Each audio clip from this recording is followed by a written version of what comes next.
Bonsoir à toutes et à tous et bienvenue dans votre édition varoise. À quelques semaines de l'entrée en vigueur de la trêve hivernale, les propriétaires tentent d'accélérer les procédures pour expulser les locataires mauvais payeurs, exemple à la Seine-sur-Mer. Cette Sénoise vient d'être expulsée de son logement. Aujourd'hui, elle a seulement accès à son garage. Voilà, c'est tout ce qui me reste. Ma vie reste dans ces valises. Et la situation semble insurmontable. 46 000 € de loyers impayés. Une descente aux enfers provoquée par la perte d'un emploi il y a 3 ans. Notre salaire est passé de plus de 3 200 € à 600 €. Donc il est difficile de payer un loyer de 1 290 € avec 600 € quand on a 2 enfants à charge et qu'on doit les nourrir au quotidien et qu'on a une santé précaire.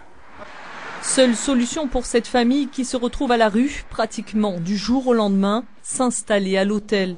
Une situation provisoire qui l'inquiète car elle pourrait durer.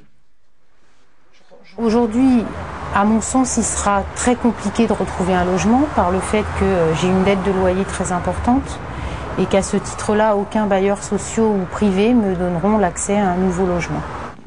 En attendant de trouver une solution, la famille reçoit le soutien de plusieurs associations, dont la Fondation Abbé Pierre. Ce sont eux qui financeront d'ailleurs ces premières nuitées d'hôtel, une situation qu'ils dénoncent. Les nuitées d'hôtel multipliées par le nombre de jours de relogement coûtent plus cher que le montant du loyer. Et donc, au bout du bout, ça coûte beaucoup plus cher de loger des gens dans des structures provisoires plutôt que de les laisser dans leur logement et de trouver des aménagements pour trouver des solutions pérennes. On estime que dans le Var, l'an dernier, plus d'une centaine de familles auraient été expulsées avec un recours à la force publique. Principe de précaution oblige.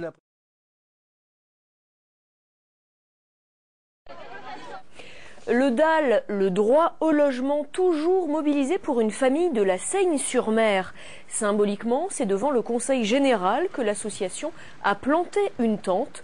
Si aucune solution n'est trouvée d'ici jeudi, la famille sera à la rue. Et puis, encore une histoire de logement. Nous avions suivi la semaine dernière une famille sous le coup d'une expulsion. Aujourd'hui, c'est aidé par une association que cette famille a choisi d'enfreindre la loi pour regagner son logement, une solution ultime.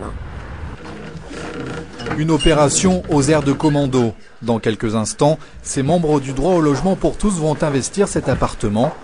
Les anciens locataires sont déjà à l'intérieur. Sous le contrôle d'un huissier, ils sont venus récupérer quelques affaires. À l'arrivée du collectif, la tension monte. Arrêtez d'expulser les gens sans relogement. Arrêtez de faire des procédures. Depuis son expulsion la semaine dernière, ce couple avec 2 enfants est à bout de nerfs. Cela fait maintenant 3 ans qu'ils vivent dans cet appartement de 80 mètres carrés sans payer le loyer de 1 300 €. La famille totalise aujourd'hui plus de 45 000 € de dettes et se retrouve à la rue. Seule solution trouvée par l'association, l'occupation illégale du logement. Le préfet, compte tenu de la situation de ces personnes, avait obligation de les reloger, ou le Conseil général. Et donc, à défaut que cette loi soit respectée, cette obligation légale soit respectée, eh bien, les citoyens ont le devoir de mettre la loi en application.